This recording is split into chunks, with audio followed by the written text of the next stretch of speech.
Hey guys, what's up? Everything fine? बढ़िया? मस्त? चलो, आज का क्लास शुरू करें? तो मेरा नाम है ईमानदार और मैं आप लोगों को इस क्रेश कोर्स का मैथमेटिक्स पोर्शन सिखाऊंगा। तो आज हम क्या पढ़ने जा रहे हैं? आज हम पढ़ने जा रहे हैं रिलेशन एंड फंक्शन और आज इसका पहला लेक्चर है। तो जल्दी से जल्दी शुरू करते हैं आज का क्लास। चलिए स्टार्ट करें। तो हम डेफिनेशन से स्टार्ट करते हैं, ठीक है? तो डेफिनेशन क्या कहता है रिलेशन का? रिलेशन का डेफिनेशन ये कहता है कि let A and B be two non empty sets, then a relation R from set A to set B is a subset of A cross B. तो आप लोगों को of course A cross B का तो मतलब पता ही होगा कि ए क्रॉस बी क्या होता है, ए एंड बी का कार्टेशियन प्रोडक्ट। तो इधर मैंने एक एग्जाम्पल ले रखा है, चलिए एग्जाम्पल देखते हैं। तो एग्जाम्पल क्या है? एग्जाम्पल है ए एक सेट है कैपिटल ए जिसका एलिमेंट्स क्या है, 1 है, 2 है, 3 है, 4 है, 5 है एंड 6 है, ठीक है? और कैपिटल बी का क्या है? कैपिटल बी में है 1 2 3 4 5 6 7 एंड 8। तो एक रिलेशन क्या होगा? देखिए पहला कंडीशन तो सेटिस्फाई हो रहा है, ए भी नॉन एम्प्टी है, बी भी नॉन एम्प्टी है, ठीक है? और इसका कोई भी कार्टेशियन प्रोडक्ट मान लीजिए आप, मान लीजिए 1 goes to 2, 2 goes to 1, 3 goes to 4, 4 goes to 5, 5 goes to 3, 6 goes to 8। तो ये क्या होगा? ये एक रिलेशन होगा फ्रॉम ए टू बी। ये ध्यान रखिए, ए टू बी, ठीक है? ए टू बी का मतलब क्या है? ए डोमेन है और बी को डोमेन है, ठीक है? चलिए नेक्स्ट आगे बढ़ते हैं। आई थिंक आप लोगों को डेफिनेशन तो समझ में आ ही गया होगा। चलिए तो अभी हम पढ़ेंगे कि अगर हमको एक सेट ए दिए रखा है, एक सेट बी दे रखा है, तो टोटल नंबर ऑफ रिलेशन हम कैसे पता करेंगे? मान लीजिए m is the number of elements in set A और n is the number of elements in set capital B, ठीक है? तो एक तो है m, एक तो है n। चलिए कलर चेंज कर लेते हैं। ओके ओके, तो मान लीजिए एक है आपका सेट ए का एलिमेंट क्या है, n of a is m, number of elements in the set capital A is m, number of elements in the set capital B is n। तो ये फॉर्मूला हमको क्या बोलता है कि नंबर ऑफ रिलेशन क्या होता है? मैंने क्या बोला था? रिलेशन होता है ए क्रॉस बी का एक सबसेट। तो number of relation number of A cross B के सबसेट के साथ इक्वल होगा। तो हमको तो पता ही है कि अगर हमको एक सेट दे रखा है तो उसके सबसेट कैसे निकालते हैं? 2 टू दी पावर सेट में कितने एलिमेंट होते हैं वो होता है, और ए क्रॉस बी का एलिमेंट्स कितने होंगे? अगर n a is equal to m, number of elements in b is equal to n, then what is n a cross b? It is nothing but m into n, mn, ठीक है? और a cross b के subset कितने होंगे? 2 to the power mn होंगे कि नहीं होंगे? ऑफ कोर्स होंगे। तो नंबर ऑफ सबसेट क्या आ गया? वो आ गया 2 टू दी पावर mn, और सबसेट के नंबर जितने होंगे रिलेशन के नंबर भी उतने ही होंगे। तो नंबर ऑफ रिलेशन क्या हो जाएगा? नंबर ऑफ रिलेशन भी हो जाएगा 2 टू दी पावर mn। तो ये बहुत बड़ा इंपॉर्टेंट फॉर्मूला है, ये हमेशा याद रखिएगा, ठीक है? ये एग्जाम में बहुत फ्रीक्वेंटली आता है। नंबर ऑफ रिलेशन वो क्या होता है? 2 to the power m into n, जहां पे m होता है number of elements in set A और n होता है number of elements in the set B, ठीक है? आई थिंक ये क्लियर हो गया। चलिए अभी जो एग्जांपल है उसमें क्या होता है देखते हैं। तो ये इधर दे रखा है एक सेट कैपिटल A, उसमें कितने एलिमेंट्स है? उसमें एलिमेंट्स है 6 एलिमेंट्स है ना, 6 एलिमेंट्स है। और एक है सेट B, और कैपिटल B सेट में कितने एलिमेंट्स है? 8 एलिमेंट्स है। तो इसके कार्टेशियन प्रोडक्ट में कितने एलिमेंट्स होंगे? 48 एलिमेंट्स होंगे।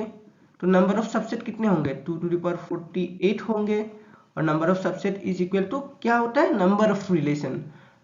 तो हम ए से बी तक या फिर बी से ए तक कितने रिलेशन बना सकते हैं? हम 2 टू द पावर 48 रिलेशन बना सकते हैं। तो ये हमेशा याद रखिएगा कि number of relation from A to B is equal to number of relation from B to A. Relation कैसे डिफाइन है वो हमेशा अलग हो सकता है, लेकिन जो नंबर होगा, कितने रिलेशन बन सकते हैं, वो हमेशा सेम होगा। ए से बी तक जितने रिलेशन बनेंगे, बी से ए तक भी उतने ही रिलेशन बनेंगे। और वो कितना होता है? 2 टू द पावर mn। और इसके लिए वो कितना हो जाएगा? जो गिवन एग्जांपल है उसके लिए वो हो जाएगा 2 टू द पावर 48। ठीक है, आई थिंक आप लोगों को समझ में आ गया है। तो आगे बढ़ते हैं हम। चलिए आगे बढ़ते हैं। ओके, बहुत बढ़िया। एक क्वेश्चन दे ही रखा है, तो इधर क्या बोला है? Let the set A has 8 elements and the set B has 5 elements, then how many relations can be formed from set capital A to set capital B? तो हमारे पास M क्या है? M is equal to 8, N is equal to 5। तो number of relation क्या होगा? Number of relations हो जाएंगे 2 to the power mn। 2 to the power mn कितना होता है? 2 to the power 8 into 5, that is 2 to the power 40। तो हमारा आंसर क्या हो जाएगा? ये हो जाएगा 2 टू द पावर 40। चलिए, बहुत बढ़िया। आई थिंक आप सब लोगों ने ये कर चुके हैं अपने आप। So let's move ahead. अगले में क्या है देखते हैं। चलिए, तो हमारे पास अभी टाइप्स ऑफ रिलेशन आ गया है। तो पहला डेफिनेशन क्या कहता है? A relation R in a set A is called empty relation if no element of A is related to any element of A, that is R is equal to phi which is a subset of A cross A.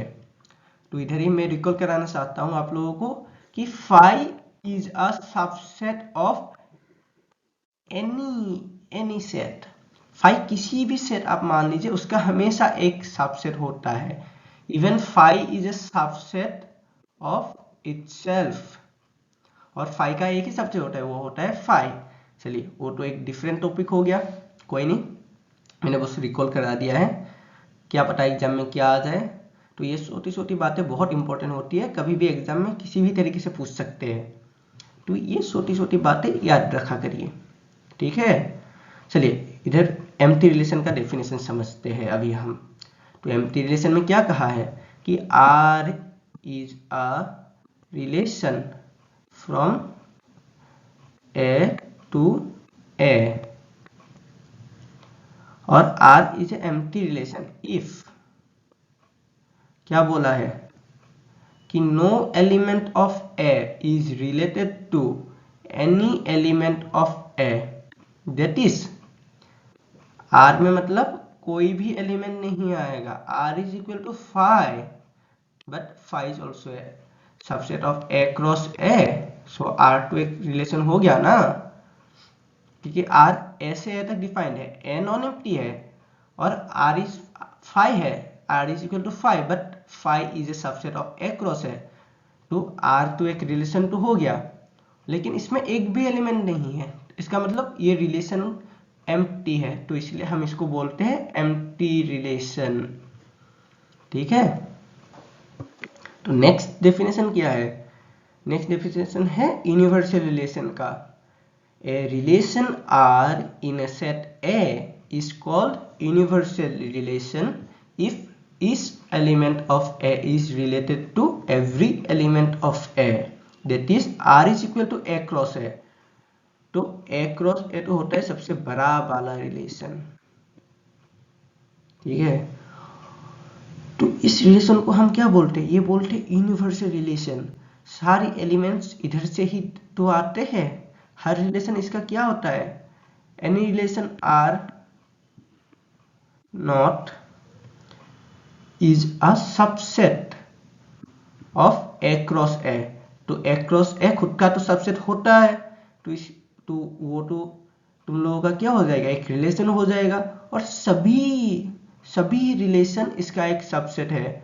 तो इसको हम कैसे imagine कर सकते हैं, मान लो ए cross एक universe है, और हर कोई जो भी रिलेशन है वो कोई प्लेनेट है, कोई स्टार है जो यूनिवर्स का पार्ट है, तो इसलिए हम इसको बोलते हैं यूनिवर्सल रिलेशन। सारे रिलेशन इसके अंदर है, ए क्रॉस ए के, मतलब इसका सबसेट है, तो इसलिए हम ए क्रॉस ए को बोलते हैं यूनिवर्सल रिलेशन। और एक बहुत इंपॉर्टेंट पॉइंट है कि what is a trivial relation. Trivial relation क्या होता है, empty relation and universal relation जो होता है, इन लोगों को कभी कभी हम क्या बोलते हैं, ट्रिवियल रिलेशन भी बोलते हैं। तो ये बस याद रखने का है, कुछ ऐसा इतना समझने वाला तो है नहीं, बस एग्जाम में कभी आ सकते हैं कि what is empty relation, what is universal relation, what is trivial relation, तो बस याद रख लीजिएगा, ठीक है। चलिए ओके, बहुत बढ़िया, ये बहुत बढ़िया टॉपिक है, चलिए पढ़ते हैं। A relation R in a set capital A is called reflexive if a a belongs to R for every a belongs to A. तो मान लीजिए आर एक क्या है, रिलेशन है defined from A to A, तो आर को हम कब रिफ्लेक्सिव बोलेंगे, जब for all a belongs to A, अगर A is related to A under R, that is A, A का जो ऑर्डर पेयर है वो ऑर्डर पेयर R में आएगा, सारे A जो कैपिटल A में है, तो R को हम बोलेंगे रिफ्लेक्सिव रिलेशन, ठीक है। उसके बाद आता है सिमेट्रिक रिलेशन। सिमेट्रिक मतलब सिमेट्री, उसका मतलब क्या होता है कि अगर A1 A2 एक ऑर्डर पेयर है और वो इस रिलेशन R में है, तो सिमेट्री तभी मेंटेन होगा जब A2, A1 भी R में होगा। तो वही बताया गया है, जब A1, A2 belongs to R होता है, तो अगर A2, A1 भी R में होगा तो उसको हम सिमेट्रिक रिलेशन बोलेंगे। उसके बाद आता है ट्रांजिटिव रिलेशन। इसमें क्या होता है, इसमें होता है कि मान लीजिए A1, A2 R में है, ठीक है, A2, A3 भी R में है।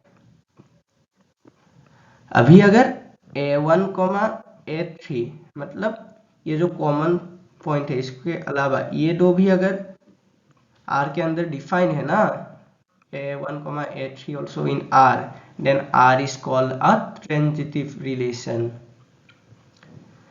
और ये देखिए, ये होता है सबसे most important part of the relation chapter, equivalence relation. तो एक रिलेशन को हम इक्विवेलेंस कब कहेंगे, जब एक relation R in a set capital A is reflexive, symmetric and transitive. तो ये तीनों कंडीशन अगर साथ में सेटिस्फाई कर रहा है ना कोई भी रिलेशन, तो उस रिलेशन को हम बोलेंगे इक्विवेलेंस रिलेशन। क्या बोलेंगे, इक्विवेलेंस रिलेशन। ओके, क्वेश्चन आ गया, चलो क्वेश्चन करते हैं। तो दे रखा है let R be a relation in the set 1, 2, 3, 4। तो हमको ए दे रखा है, ए क्या है, ए है 1, 2, 3, 4। आर क्या है, R is equal to 1, 2, 2, 2, 1, 1, 4, 4, 1, 3, 3, 3 and 3, 2। तो हमको बोला है क्या है कि चूज द करेक्ट आंसर। तो देखते हैं चलिए क्या क्या ऑप्शन है। Option A, R is reflexive and symmetric but not transitive. Option B, R is reflexive and transitive but not symmetric. Option C, R is symmetric and transitive but not reflexive. और option D, R is an equivalence relation. तो चलिए पहले check करते हैं are reflexive है कि नहीं है। तो चलिए देखिए आर कौन से सेट में डिफाइंड है, 1 2 3 4। तो आर कब एक रिफ्लेक्सिव रिलेशन होगा, कब होगा, जब आर में 1 1 होगा। तो 1 1 है आर में, है 2 2 है 3 3 है 4 4 है। तो आर में 1 1 भी है, 2 2 भी है, 3 3 भी है, 4 4 भी है। तो आर क्या हो गया, आर हो गया एक रिफ्लेक्सिव रिलेशन। तो आर इज रिफ्लेक्सिव। चलिए नेक्स्ट चेक करते हैं आर सिमेट्रिक है कि नहीं है। चलिए देखिए इधर कौन सा एलिमेंट है, 1 2। अगर आर रिफ्लेक्सिव होगा तो since 1 2 is there, that means 2 1 should be also in there, then only r can be symmetric. so check करते हैं, चलिए 2 1 r में है कि नहीं है। 2 1 क्या r में है, नहीं है। तो इसका मतलब क्या है कि r सिमेट्रिक रिलेशन टू है नहीं, r is not symmetric। अभी क्या बचा, अभी हमको ट्रांजिटिव चेक करना होगा। तो ट्रांजिटिव चेक करें क्या, बिना करे नहीं हो सकता काम, क्यों नहीं हो सकता, ऑफ कोर्स हो सकता है। हम ऑप्शन एलिमिनेशन करना देखते हैं। तो देखिए आर टू सिमेट्रिक है नहीं, इसका मतलब क्या है, आर इक्विवेलेंस रिलेशन तो है नहीं। तो ऑप्शन डी नहीं हो सकता, ऑप्शन बी इज इनकरेक्ट। तो ऑप्शन बी में भी देखिए, ऑप्शन बी में क्या बोला गया है कि R is reflex, option B में नहीं सॉरी, ऑप्शन सी में क्या बोला गया है, R is symmetric and transitive. Option A में क्या बोला गया है कि R is reflexive and symmetric, लेकिन आर टू सिमेट्रिक है ही नहीं। तो ऑप्शन ए भी नहीं हो सकता, ऑप्शन सी भी नहीं हो सकता। लेकिन ऑप्शन बी में क्या बोला गया है कि बचा क्या, option B. So obviously the correct answer will be option B, B is correct. ठीक है, बी आपका करेक्ट आंसर हो जाएगा। ठीक है, तो ऐसे ऑप्शन एलिमिनेशन करके आप जल्दी से जल्दी सॉल्व कर सकते हैं, नहीं तो आप फिर से जाएंगे या ट्रांजिटिव है कि नहीं, चलिए चेक करते, ये करते वो करते, तो टाइम बहुत चला जाएगा। ये सीयूईटी का जो पेपर आएगा ना आप लोगों का, वो टाइम वेस्ट होगा। जो जितना जल्दी सवाल सॉल्व करेगा ना, उसका जल्दी से जल्दी पेपर खत्म होगा। वो आसान सवाल जल्दी कर लेंगे, उसके बाद मुश्किल क्वेश्चंस में वो ज़्यादा अपना टाइम दे सकेंगे। और जो हर क्वेश्चन में मतलब ठीक है इसमें आप चेक करें वो गलत नहीं है, लेकिन वो मतलब क्या होता है, वो लेंथी तरीका हो जाता है। और लेंथी तरीके से जाएंगे ना सीयूईटी में, आपका टाइम बहुत चला जाएगा। और टाइम चला जाएगा ना तो 45 मिनट में जो 40 क्वेश्चन करने होते हैं ना, तो टाइम इतना मिलता नहीं है। तो आपको जितना हो सके टाइम मेंटेन करना होता है। तो इसलिए आप ऐसे शॉर्ट तरीके ढूंढते रहिए कि ऑप्शन एलिमिनेशन करके क्या हम ये कर सकते हैं। हर क्वेश्चन में तो नहीं लग सकता ना, लेकिन मतलब आप जितना प्रैक्टिस करेंगे ना, अपने आप वो मतलब एक इंट्यूशन आता है कि हाँ इसमें शायद लग सकता है ऑप्शन एलिमिनेशन, चलो ट्राई करके देखते हैं। तो इधर हम अगर ऑप्शन एलिमिनेशन कर देंगे ना, अपने बस दो मतलब चेक किया कि रिफ्लेक्सिव है सिमेट्रिक नहीं है, तो इनके लिए अपने आप तीन आपके जो है ना तीन ऑप्शन तो कैंसिल ही हो गए, बचा क्या, ऑप्शन बी। तो obviously option B is the correct answer. ऐसा तो होगा नहीं ना कि ऑप्शन बी भी गलत हो जाए, तो वही बात है। ठीक है, चलिए आगे बढ़ते हैं। Okay, next question, let R be the relation in the set N मतलब n is nothing but it is the natural number, set of natural number।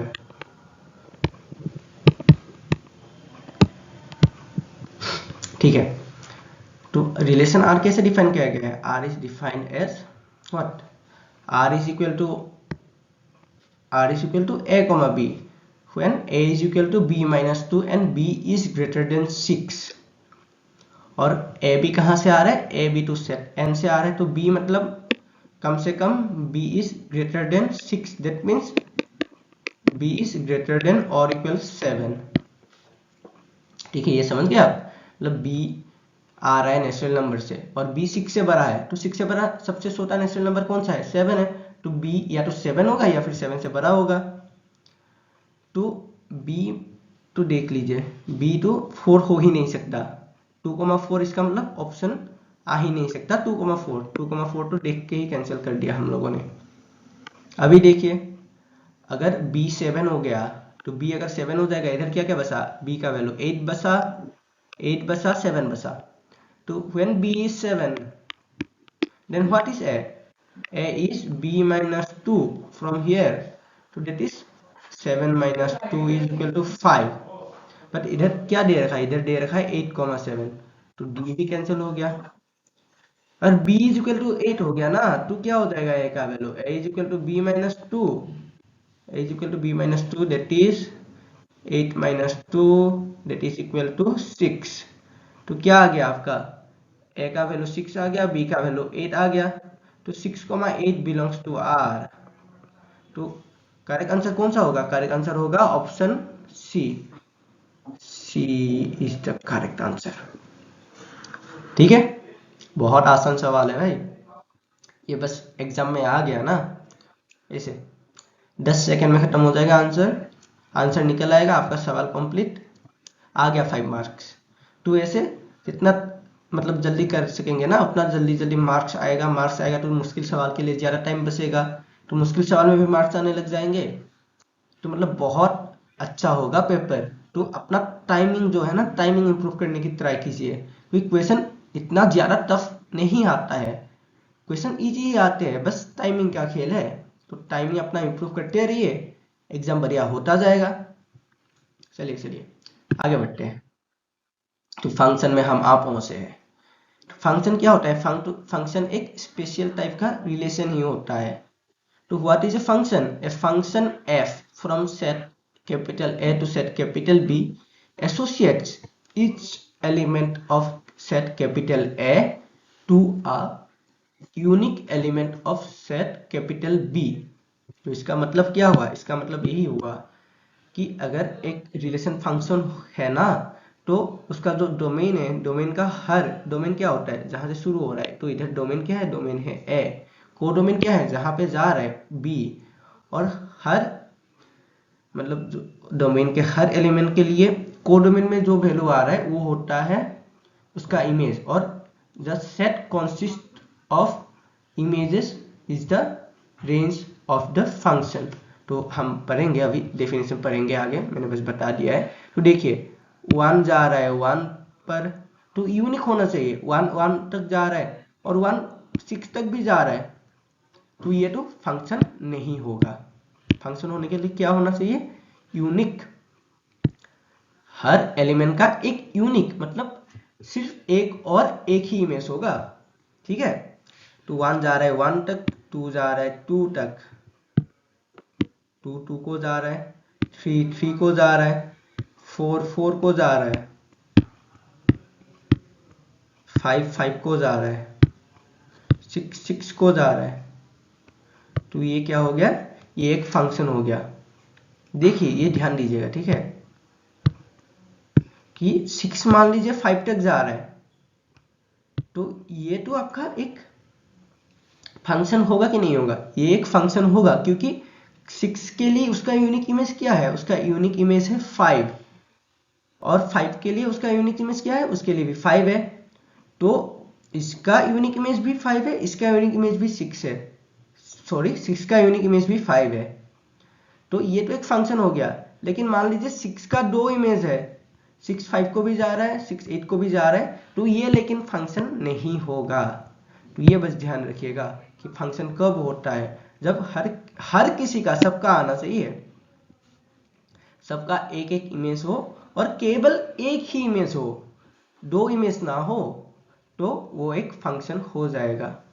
ठीक है, चलिए यार डोमेन का मैंने तो अभी आपको बता ही दिया है। डोमेन क्या होता है, the set of all possible values which qualify as inputs to a function is known as the domain of the function. मतलब ये सारे वैल्यूज, ये हो गए डोमेन।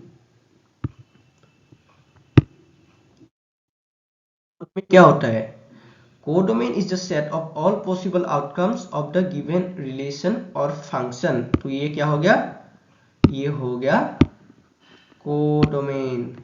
और range is a set of all outputs of a function. तो इसका जो जो इमेज आएगा, इमेज मान लीजिए इधर ये आ रहा है, इधर ये आ रहा है, इधर ये आ रहा है, इसके लिए ये आ रहा है, इसके लिए ये आ रहा है, तो इसके वैल्यूज का जो बनेगा ना, वैल्यूज का जो सेट बनेगा वो होता है रेंज। ठीक है, आई होप आपका क्लियर हो गया कि what is domain, what is codomain and what is range. तो अभी हम पढ़ेंगे टाइप्स ऑफ फंक्शंस। फंक्शंस के कैसे कैसे टाइप्स है।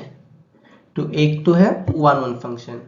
तो वन वन फंक्शन का डेफिनेशन हमको क्या बोलता है, ये बोलता है कि a function f from a to b is said to be one one और इंजेक्टिव। तो वन वन फंक्शन को और क्या हम बोलते हैं, इंजेक्टिव। इसको हम इंजेक्टिव फंक्शन भी बोलते हैं। ठीक है, तो वन वन फंक्शन जो है ना, उसको हम इंजेक्टिव फंक्शन बोलते हैं। और एक फंक्शन को हम वन वन और इंजेक्टिव कब बोलते हैं, जब हर element of a, every element of a have different images in b। मतलब a के जो एलिमेंट्स है ना, उन सभी के जो इमेजेस होंगे वो डिफरेंट होंगे। तो मतलब मान लीजिए f of x1 is equal to f of x2। It is possible, sorry थोड़ा खराब हो गई, चलो मिटाते हैं। ओके मिटा देते हैं, चलो फिर से लिखते हैं। तो इसका इधर क्या बोला गया है, मतलब कि f of x1 is equal to f of x2 कब होगा ये, if and only if x1 is equal to x2। मतलब अगर किसी के लिए इमेज सेम आ रहा है ना, इमेज सेम आ रहा है, तो जो एलिमेंट्स है ना, एलिमेंट्स भी सेम एलिमेंट्स के लिए ही सेम इमेज आ सकती है। अगर एलिमेंट चेंज हो गया ना, तो इमेज भी अलग अलग आएगा, तो उसको ही हम बोलते हैं वन वन फंक्शन। अभी नेक्स्ट है ऑन टू फंक्शन। तो ऑन टू फंक्शन में क्या होता है कि कोडोमेन के सभी एलिमेंट्स के लिए एक प्री इमेज होता है। Every element of B has a pre image of some element of A. तो मतलब इधर ये होगा प्री इमेज, प्री इमेज मतलब ये मान लीजिए ए है, ये मान लीजिए बी है, बी में मान लीजिए तीन एलिमेंट्स है, ए में ये मान लीजिए तीन एलिमेंट्स है। तो बी के सभी एलिमेंट्स के लिए ए में कोई ना कोई एक प्री इमेज होना तो पड़ेगा ही। ठीक है, मतलब कम से कम एक तो प्री इमेज होगा ही होगा। इसका मतलब क्या हो गया कि कोडोमेन के सभी एलिमेंट्स रेंज एलिमेंट्स हो गए। तो इसलिए यहाँ पे लिखा गया है कि range of function is equal to codomain of function. तो इसमें क्या होता है कि number of elements of A is greater than और equal number of elements of B. और वन वन फंक्शन के लिए क्या होता है, number of elements of A is less than और equal number of elements of B. तो कोई अगर फंक्शन दोनों है, मतलब वन वन भी है, ऑन टू भी है, मतलब इंजेक्टिव भी है और सर्जेक्टिव भी है, तो उसको हम बोलेंगे bijective. Injective plus surjective, that's nothing but bijective. तो बाइजेक्टिव फंक्शन के लिए हमारा क्या होता है, N A is equal to, अगर एन बी हो गया ना, तभी हमारा एक फंक्शन बाइजेक्टिव फंक्शन हो सकता है।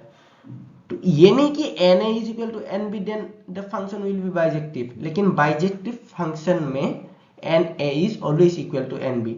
मतलब ये है तो ये होगा, लेकिन ये नेसेसरी नहीं है कि ये है तो बाइजेक्टिव भी होगा। तो ये पॉइंट ध्यान रखिएगा कि bijective function means n A is equal to N B, लेकिन n A is equal to N B doesn't means कि द फंक्शन इज बाइजेक्टिव।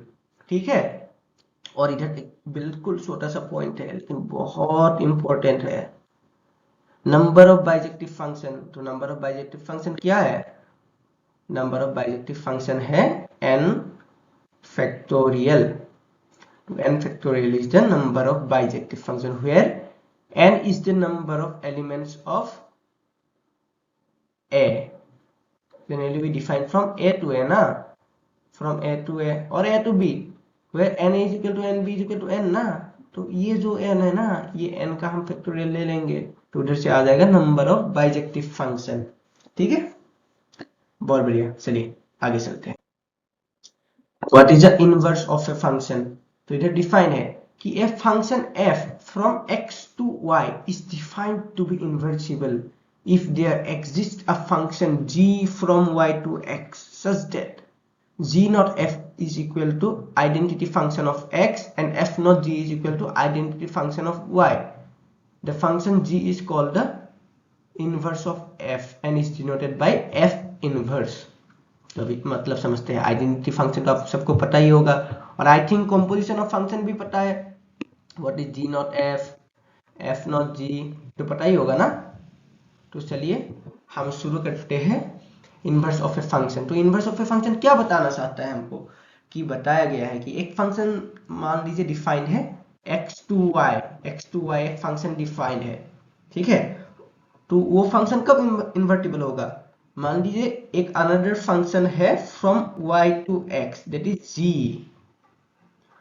और g को हम क्या बोला कि g not f is equal to I X, मतलब जो x है ना, x किसका डोमेन है? f का डोमेन है। तो x आइडेंटिटी फंक्शन है ना, तो x का जो आइडेंटिटी फंक्शन होगा वो आइडेंटिटी फंक्शन अगर आ गया ना, और f नॉट g के लिए identity function under the set y, मतलब f नॉट g के लिए जो डोमेन होगा वो किसका डोमेन होगा? वो g का ही डोमेन होगा। तो वो क्या है? वो y है। इसलिए बोला गया है कि g not f is equal to ix and f not g is equal to iy, then the function g is called the inverse of f and is denoted by f inverse.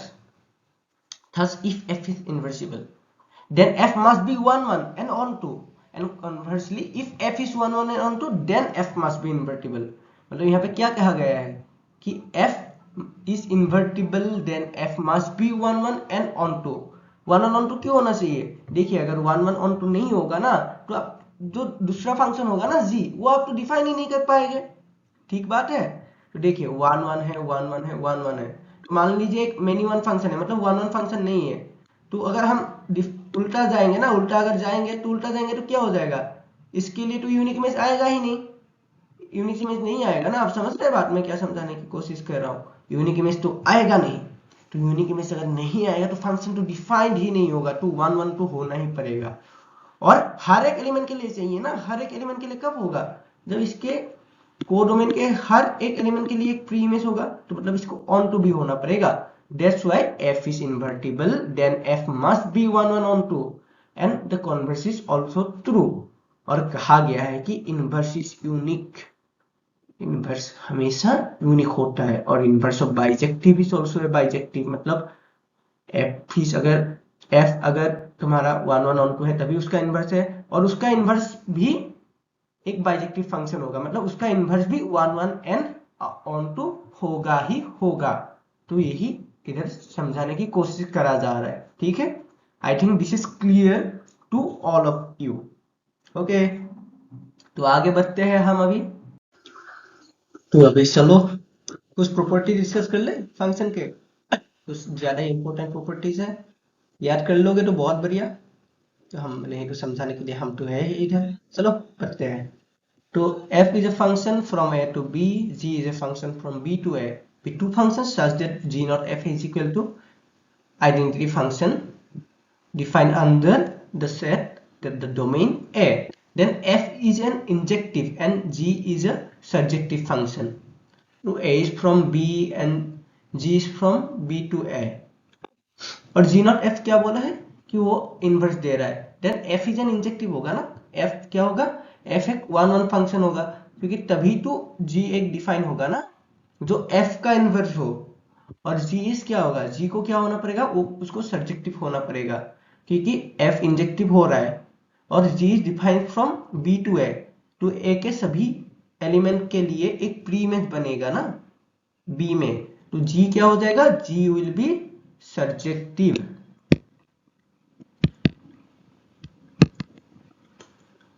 G is surjective। Okay, then there are few more properties, वो एक बार याद कर लेते हैं, ठीक है। उसके बाद हम क्वेश्चंस कर लेंगे जल्दी जल्दी से। तो f is from a to b, g is from b to c, b two functions, then g not f is from a to c is on to, मतलब यहाँ बोला गया है कि if g not f from a to c is on to, then g from b to c is also on to, ठीक है। ये एक फंक्शन हो गया, वो तो ऑब्वियस है, बिल्कुल ऑब्वियस एक बात है। और g not F is 1 1, then A to B is also 1 1। तो अगर पूरा अगर जो कंपोजिशन है ना, पूरा अगर कंपोजिशन ऑन टू है तो जो बाहर वाला फंक्शन है वो ऑन टू हो जाता है। अगर पूरा कंपोजिशन 1 1 है तो जो पहला फंक्शन होता है वो 1 1 हो जाता है।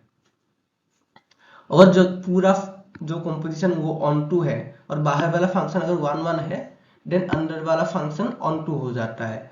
पूरा फंक्शन अगर 1 1 है और अंदर वाला फंक्शन ऑन टू है तो बाहर वाला फंक्शन क्या हो जाता है, 1 1 है। एक बहुत बढ़िया सिमेट्री मेंटेन होती है। तो उसके प्रूफ तो नहीं चाहिए तुम लोगों को, क्योंकि एग्जाम में आएगा तो प्रूफ तो आएगा नहीं, बस याद कर लो और अपने आप से विजुअलाइज करने की कोशिश करो, क्योंकि ये तो ऑब्वियस है, बिल्कुल आसानी से दिख रहा है। तो विजुअलाइज करने की ट्राई करो, और समझ नहीं आया तो मैं अगले क्लास में समझाने की कोशिश फिर से करूंगा, एक बार कमेंट सेक्शन में लिख देना, ठीक है। चलो आगे बढ़ते हैं। अभी ये तो कंपोजिशन ऑफ फंक्शन है। कंपोजिशन ऑफ फंक्शन तो पता ही है कि f is from a to b, g is from b to c, b to function. I think ये स्लाइड जो है ना, स्लाइड गलत जगह लग गया है, ये स्लाइड पहले होना चाहिए था, टेक्निकल कुछ ग्लिच हो गई होगी, चलो कोई नहीं। तो फंक्शन का कंपोजिशन तो मैंने समझा दिया था, ये देखो इधर मतलब डायग्राम में भी समझा ही रहे। तो क्या बोला है कि g not F is what, g of f of x. वो तो बहुत ऑब्वियस सा बात है, तुमको पता भी होगा। हम बस ये तीन जो इंपॉर्टेंट पॉइंट है वो एक बार डिस्कस कर लेते हैं, ठीक है। तो इधर क्या बोला है कि जो कंपोजिशन ऑफ फंक्शन है ना वो कम्यूटेटिव नहीं होता, मतलब F not G is not equal to G not F, but क्या होता है, ये एसोसिएटिव होता है। मतलब S not G not F is equal to S not G not F, ये होता है कंपोजिशन ऑफ फंक्शन में। और क्या बोला है, composition of two bijection is a bijection. मतलब तुम अगर एफ नॉट जी, तुम्हारा जी एंड एफ दोनों तुम्हारा 1 1 एंड ऑन टू फंक्शन है, तो जो पूरा कंपोजिशन होगा ना, कंपोजिशन ऑफ फंक्शन, वो भी 1 1 एंड ऑन टू होगा। तो यही यहाँ पे कहा गया है। तो चलो आगे बढ़ते हैं, हम आगे क्या क्या टॉपिक है देखते हैं। ओके, तो ये कुछ इंपॉर्टेंट बातें हैं रिलेशन के ऊपर, थोड़ा बाकी रह गया था तो एक बार याद कर लेते हैं। नंबर ऑफ रिफ्लेक्सिव रिलेशन क्या होता है, 2 to the power n into n minus 1, जहां पे n क्या होता है, n is the number of, क्या होता है, n is the number of elements in A when R is defined from A to A. Similarly, 2 to the power n into n plus 1 by 2 is the number of symmetric relation where n is the number of elements in A and R is defined from A to A. तो ये बस कुछ important points है, तुम याद रख लियो ये दो पॉइंट्स, ठीक है। ये बहुत इंपॉर्टेंट बातें हैं, ये कहीं पे आसानी से मिलते नहीं हैं, और इसका प्रूफ भी तुमको नहीं चाहिए। मतलब आसानी से मिलते नहीं का मतलब है कि हमारे दृष्टि से वो छूट जाता है, मतलब हम इतना ध्यान नहीं देते कि ये भी आ सकता है, एनसीईआरटी में है नहीं ये, तो थोड़ा ध्यान रखियो। ये कभी कभी एनसीईआरटी से बाहर से 2-3 क्वेश्चन आ जाते हैं सीयूईटी में, तो डरना नहीं है, वो सारे टॉपिक हम कवर करते चलेंगे, बस तुम लोग नोट बनाते रहिए अपने साथ साथ। आई होप सब लोग नोट बना रहे हैं मेरे साथ साथ, नोट बनाते रहो। और ये इसका जो क्लास का पीडीएफ है वो पीडीएफ टेलीग्राम ग्रुप में मिल जाएगा तुम लोगों को, जो नीचे डिस्क्रिप्शन बॉक्स में टेलीग्राम का लिंक मिल जाएगा तुम लोगों को, उधर जाके ये पीडीएफ डाउनलोड कर लियो, ठीक है। लेकिन अगर तुम लोग खुद से नोट बनाओगे मैथ्स में पढ़ने के साथ साथ तो याद जल्दी हो जाता है। चलो आगे बढ़ते हैं। चलो एक क्वेश्चन डिस्कस कर लेते हैं। तो क्वेश्चन में क्या दे रखा है, एक फंक्शन दे रखा है, define from the set of natural number two the set of integers.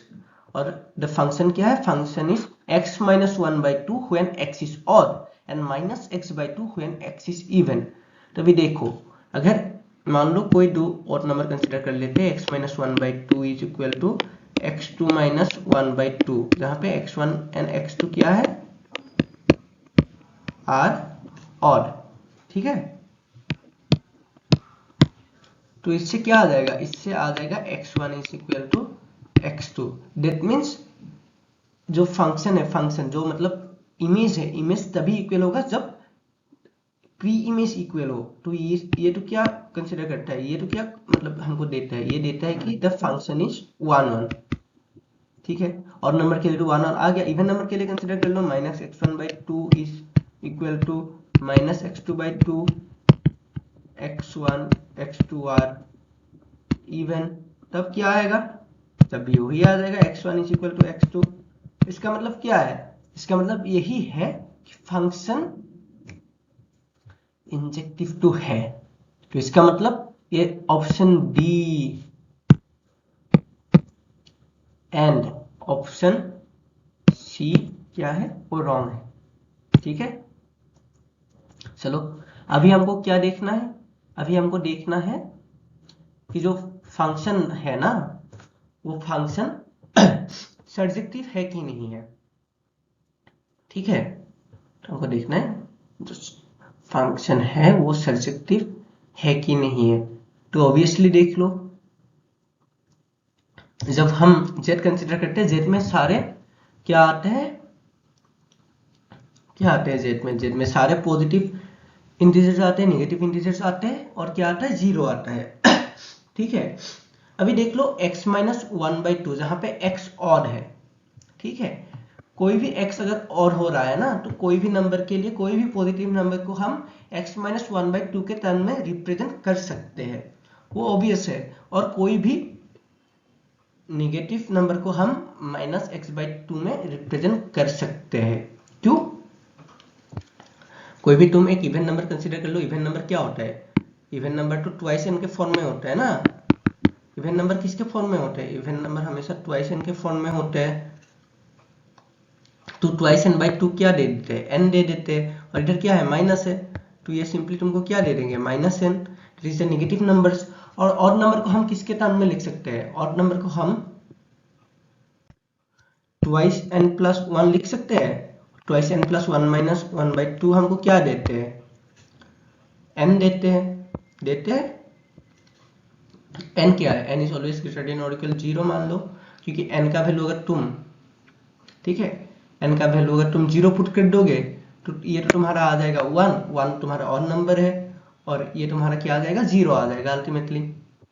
तो इधर से हम बोल सकते हैं कि ये जो फंक्शन है ना, फंक्शन तुम्हारा क्या नहीं है, 1 1 नहीं है, सॉरी, ये तुम्हारा फंक्शन 1 1 भी है एंड ऑन टू भी है। तो ये क्या हो गया, ये तुम्हारा बाइजेक्टिव फंक्शन हो गया। और बाइजेक्टिव का मतलब क्या होता है, बाइजेक्टिव का मतलब होता है the answer is option number A, ठीक है। चलो बढ़िया, ये क्वेश्चन हो गया हमारा, ठीक है। चलो अभी आगे बढ़ते हैं, नेक्स्ट शायद क्वेश्चन ही है तो वो सोल्व करते हैं। चलो अगला क्वेश्चन डिस्कस कर लें।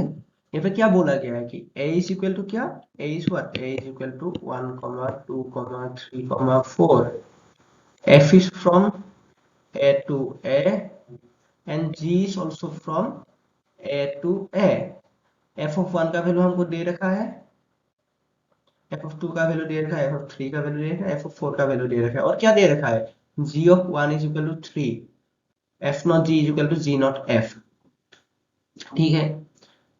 तो g of 1 is equal to 3 मतलब g क्या होगा, 1,3 तो पहले आ ही गया, इधर सब में 1,3 है, तो हम क्या नहीं कर सकते, हम ऑप्शन एलिमिनेशन में तो सीधा जा नहीं सकते। चलो हम पहले ट्राई करते हैं नेक्स्ट, g of 2 क्या हो सकता है, g of 2 को हम क्या लिख सकते हैं, g नॉट f of 1 लिख सकते हैं, क्योंकि f of 1 का वैल्यू क्या है 2, और हमको क्या पता है f not g is equal to g not f, तो g नॉट f को हमने लिख दिया f नॉट g 1, तो इधर से क्या आ गया f of g of 1, g of 1 क्या है, g ऑफ 1 3 है, तो ये क्या हो गया f ऑफ 3, f ऑफ 3 का वैल्यू क्या है, अभी f ऑफ 3 का वैल्यू 4 है, तो इधर में क्या आएगा g में तो एक आ गया 1,3 और एक आएगा 2,4, तो ये दोनों ऑप्शन तो कैंसिल हो गए। चलो बढ़िया हुआ, ठीक है। हमारे पास कौन से ऑप्शन बचे, अभी क्वेश्चन ऑप्शन बचे हुए बी एंड डी, ठीक है, चलो अभी जी ऑफ 3 देख लेते हैं। जी ऑफ 3 क्या है? जी ऑफ 3 को हम लिख सकते हैं g not F of 2। F of 2, इसको हमने फिर से लिख लिया एफ नॉट जी ऑफ 2। और जी ऑफ 2 तो हमको पता ही है वो क्या होता है, जी ऑफ 2 4 होता है, तो ये क्या हो गया, एफ ऑफ 4 हो गया। और एफ ऑफ 4 क्या है, 1 है। तो इधर से फिर से आ जाएगा, क्या आ जाएगा, 3,1 इज इन जी। तो 3,1 कहाँ पे है, 3,1 बी में है। तो D2 अपने आप कैंसिल हो गया और राइट आंसर क्या हो गया, right answer will be B. B is the right answer. चलो एक बार जी ऑफ 4 भी निकाल के देखते हैं। जी ऑफ 4 क्या हो जाएगा, g of 4 is nothing but g not F of 3। G not F of 3 मतलब F not g of 3। G of 3 1 है, तो एफ ऑफ 1, और एफ ऑफ 1 क्या है, 2 है। तो 4,2, 4,2 आ रहा है, आ रहा है भाई, सही है। हमारा आंसर क्या हो जाएगा, ऑप्शन बी। बहुत बढ़िया, ये बहुत बढ़िया क्वेश्चन था। तो एक बार खुद से ट्राई करके देखना, हम कुछ सवाल भी दे देंगे पीडीएफ में, ग्रुप में मिल जाएगा। तो एक बार करके देखना, डीपीपी मिल जाएंगे शायद, आज रात तक मिल जाना चाहिए। तो एक बार देख लेना, अगर आज रात तक नहीं मिले तो कल सुबह तक तो कम से कम मिल ही जाएंगे। तो एक बार वो भी ट्राई करके देख लेना। चलो आगे बढ़ते हैं। ओके, तो ये नया थोड़ा अलग टाइप का क्वेश्चन है कि f of r is f is defined from the set of real number to the set of real number is defined as f of x is equal to 3x square plus 1. Then f inverse x is what? Root over x minus 1 by 3, 1 by 3 root x minus 1. f inverse doesn't exist, और d root over x minus 1 by 3. तो कोई अगर कुछ ज्यादा confident बंदा होगा ना, वो क्या करेगा, ये देखा F X is equal to 3x square plus 1, तो उसको ये y मान लेगा, तो उधर से निकलेगा 3x square is equal to y minus 1। This implies x square is equal to y minus 1 by 3। That means x is equal to root over y minus 1 by 3, that is f inverse x is equal to क्या मिल जाएगा उसको, x minus 1 by 3। वो मत से ये D वाला option tick करके चला आएगा, भैया ये गलती मत करियो, ये बिल्कुल रॉन्ग है, रॉन्ग। क्यों ये रॉन्ग क्यों है, चलो देखते हैं ये क्यों रॉन्ग हुआ। क्योंकि एक फंक्शन का इनवर्स कब एग्जिस्ट करता है, मैंने क्या बोला था, एग्जिस्ट तभी करेगा ना जब ये फंक्शन 1 1 भी हो, ऑन टू भी हो। ये फंक्शन 1 1 है क्या, नहीं नहीं है। एफ ऑफ एक्स क्या है, 3x square plus 1, 3x square plus 1। ये तो हमेशा पॉजिटिव जाएगा, पॉजिटिव जाएगा मतलब रियल नंबर में नेगेटिव नंबर्स भी तो आते हैं। तो ये ऑन टू होगा क्या, ऑन टू तो नहीं होगा। 1 1 होगा क्या, अरे भाई 1 1 कैसे होगा, 3 of 1 square plus 1 is equal to 3 of minus 1 whole square plus 1 नहीं होता क्या, होता है, क्यों नहीं होता, दोनों 4 नहीं होते क्या। तो एफ ऑफ एक्स तो दोनों में सेम आ रहा है, लेकिन एक्स दोनों में सेम है क्या, नहीं है। तो ये तो ना ऑन टू है ना ही 1 1 है। तो इधर तो एफ इनवर्स डजंट एग्जिस्ट, इधर तो एग्जिस्ट ही नहीं करता। और तुम क्या निकाल रहे हो, ऑप्शन डी। भाई +5 नहीं -1 मिलेंगे ऐसे क्वेश्चनों में, तो ध्यान से करियो। इधर करेक्ट आंसर होगा option C, F inverse doesn't exist. तो ये वाला और एक बढ़िया क्वेश्चन उठा, तो थोड़ा ध्यान से, अगर ऐसा लगे ना कि इधर क्या लिखा हुआ है यार, एफ इनवर्स डजंट एग्जिस्ट, मेरे को तो लग रहा है ये आंसर है मेरा, एक बार चेक कर लो, चेक कर लोगे बच जाओगे, नहीं तो -1 ले बैठोगे। तो थोड़ा ध्यान से करियो, हर क्वेश्चन आराम आराम से, टाइमिंग के साथ, लेकिन ध्यान से करो, ठीक है। चलो आगे बढ़ते हैं। ये और एक क्वेश्चन है, इधर एफ एक्स डिफाइन है 2 + x 4 - x और नेक्स्ट क्या है, F not F of x, मतलब एफ ऑफ एक्स।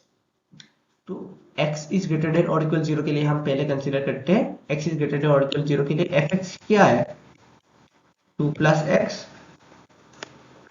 क्या है, ये है 2 plus X for x is greater than और इक्वल 0। ठीक है, तो F not F of X क्या होगा, 2 plus X for x is greater than और इक्वल 0 इज 4 प्लस एक्स। तो इधर से तो सीधा दिख रहा है, option C and option D तो है भी नहीं। चलो आगे बढ़ते हैं, एफ ऑफ एक्स क्या है, is equal to 4 minus X for X is less than 0।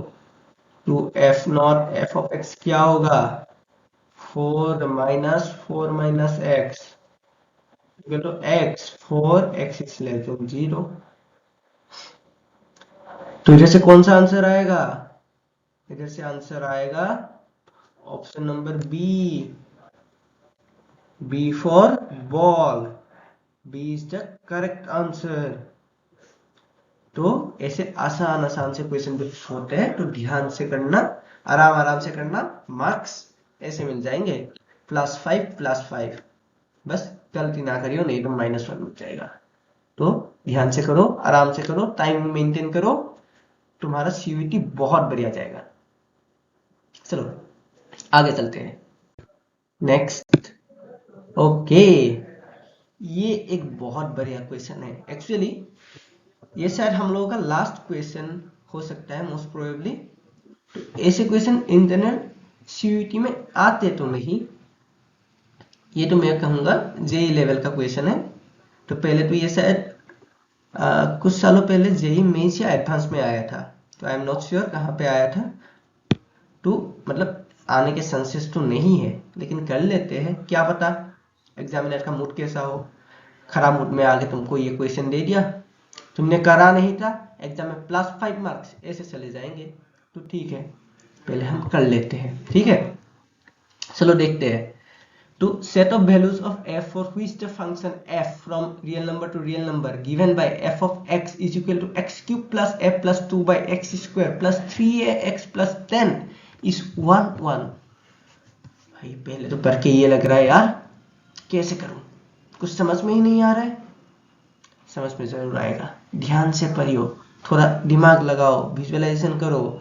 1 1 कब होता है एक फंक्शन तभी 1 1 होता है ना, ग्राफ से विजुअलाइज करो, ये ग्राफ है, एक फंक्शन तभी 1 1 होता है जब वो मोनोटोनिक होता है। अगर फंक्शन मोनोटोनिक नहीं हुआ तो क्या होगा, तो क्या होगा भाई, ये अगर मोनोटोनिक फंक्शन ये नहीं है, लेकिन अगर तुम एक हॉरिजॉन्टल लाइन ड्रॉ करोगे, ये दो जगह काट रहा है ना, इधर काट रहा है, देखो इधर काट रहा है, इधर काट रहा है, दो वैल्यू सेम वैल्यूज आ रहे हैं, दो अलग अलग एक्स के लिए।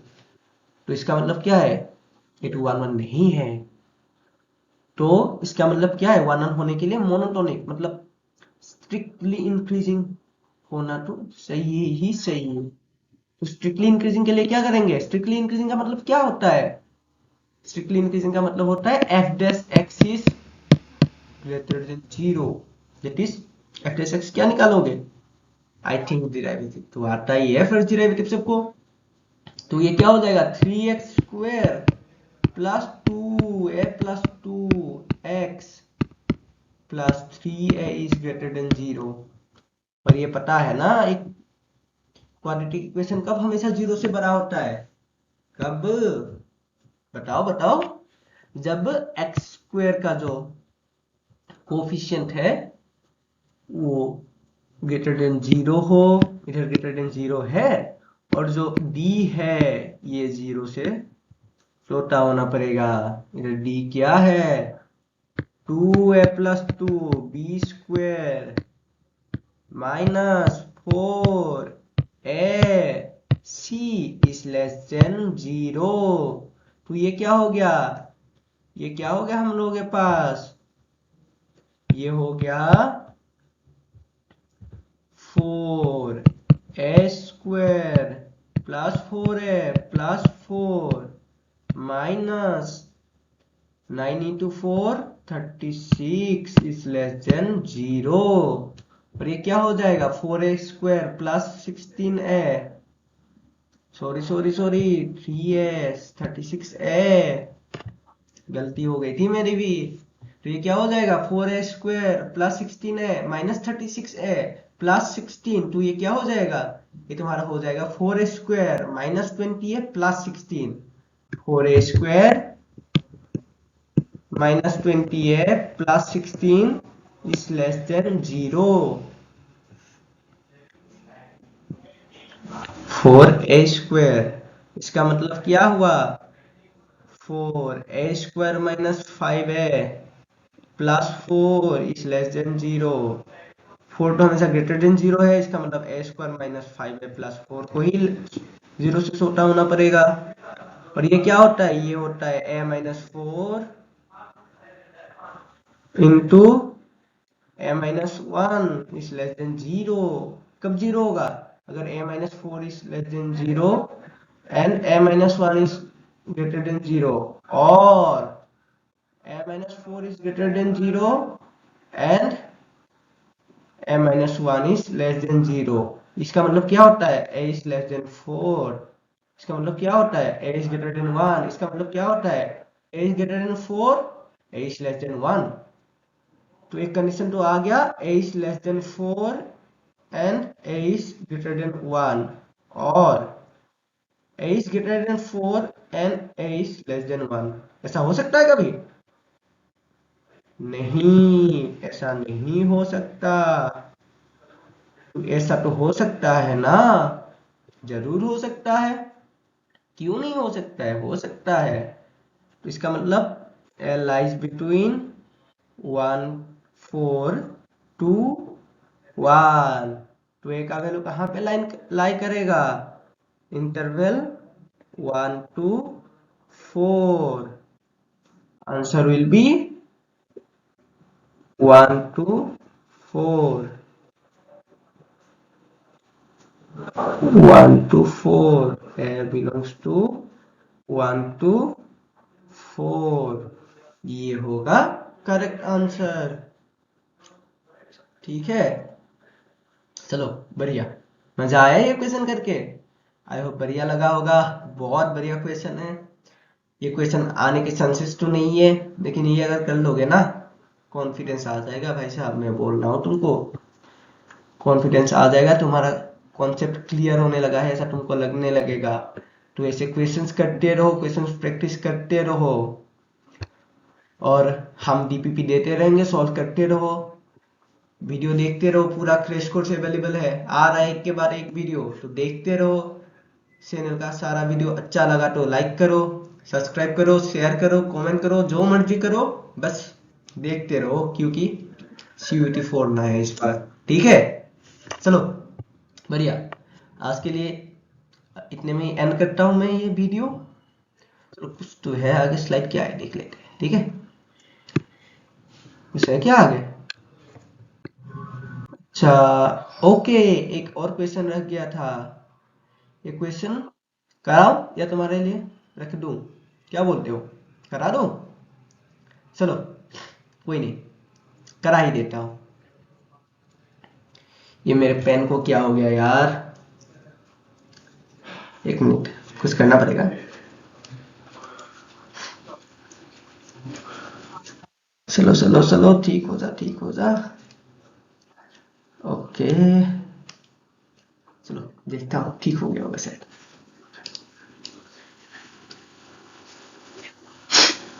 चलो देखते हैं ये वाला क्वेश्चन, ठीक है, ये लास्ट क्वेश्चन है शायद। अच्छा काम कर रहा है, अच्छा कर रहा है बढ़िया। चलो ये क्वेश्चन करते हैं, ठीक है। Find the value alpha for which the function fx is equal to 1 plus alpha x where alpha is not equal to 0 और fx is the inverse of itself।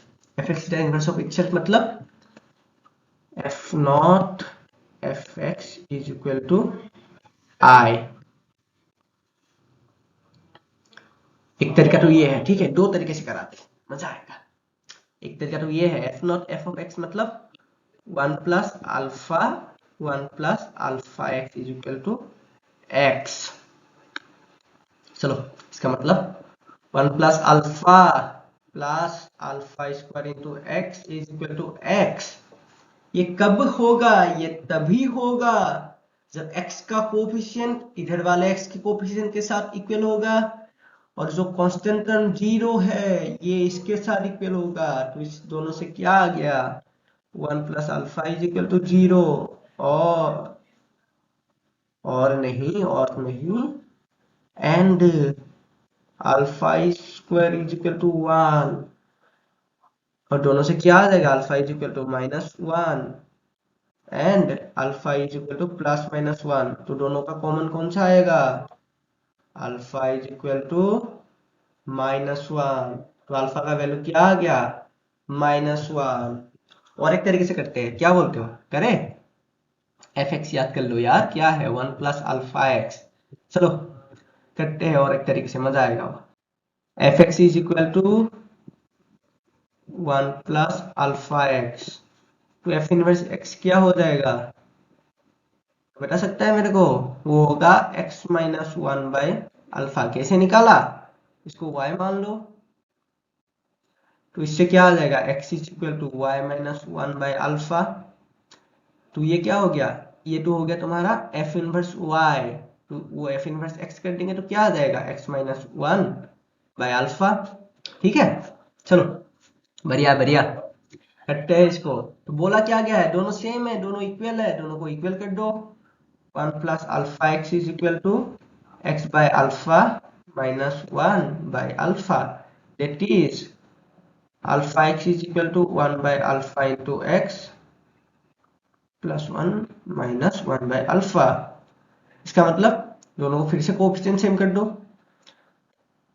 Alpha is equal to 1 by alpha, that is alpha square is equal to 1। फिर से same आ गया। Sorry, तबीयत थोड़ा खराब है, क्या कर सकते हैं। अभी दिल्ली का माहौल ठीक नहीं है, पता ही है पोल्यूशन कितना है ना। चलो तो इधर से आ गया alpha square is equal to 1 और दूसरे से क्या आ गया? दूसरे से आ गया -1 by alpha is equal to 1, that is alpha is equal to -1।